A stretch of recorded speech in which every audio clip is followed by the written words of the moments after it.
হাত মুষ্টিবদ্ধ করো, সমাজ থেকে সকল বৈষম্যের কবর রচনা করবার শপথ নাও। হে হতাশাগ্রস্ত জাতি, আসো আল কোরআনের কাছে, আমরা তোমাদেরকে মুক্তির বার্তা শোনাই, আমরা তোমাদেরকে সান্ত্বনার বাণী শোনাবো। আসো হাতে হাত রাখি, সমস্ত বৈষম্য, জুলুম, স্বৈরতন্ত্রের কবর রচনা করে আল্লাহর কোরআনের সমাজ গড়বার জন্য হাতে হাত রাখি। যদি ইনসাফ কায়েম না করা যায়, ইসলাম অনুসরণ করা যায় না, যদি বেইনসাফের বিরুদ্ধে লড়াই না করতে পারো, মিথ্যে মুসলমানিত্বের দাবি ত্যাগ করো।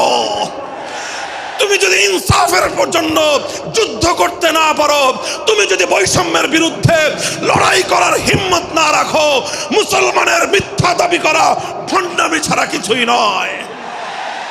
আর সর্বোপরি যদি একটি বৈষম্যহীন সমাজ গড়বার জন্য শাহাদাতের রক্ত দিতে হয়, আবু সাঈদদের মতো বৈষম্যের বিরুদ্ধে বুক পেতে দিয়ে জীবন দেওয়ার জন্য শপথ নিতে হবে।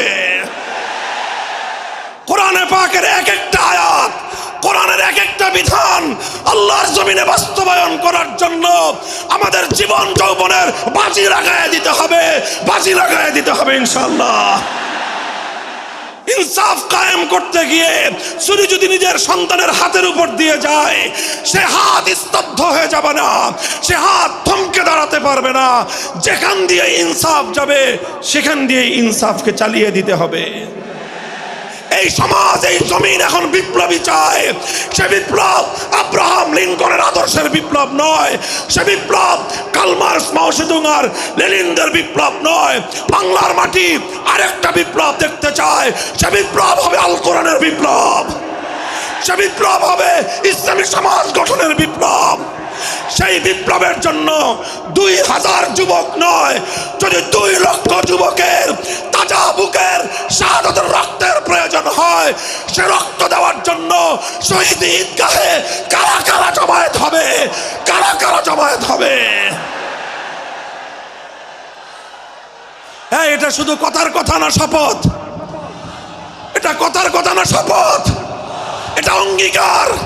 কার সাথে? কার সাথে? যেই অপরাধ করে মন্ত্রীর দুলাভাই ছাড়া পেয়েছে, যেই অপরাধ করার পরে এমপির শালার শাস্তি হয় নাই, যেই অপরাধ করার পরে শিল্পপতির বিচার হয় নাই, যেই অপরাধ করার কারণে রাজনৈতিক নেতার কোনো বিচার হয় নাই, একই অপরাধ দুর্বল, গরিব, অসহায় মানুষ করার পরে তার উপর আইনের শাসন 100 ভাগের জায়গায় 200 ভাগ বাস্তবায়ন করা হয়।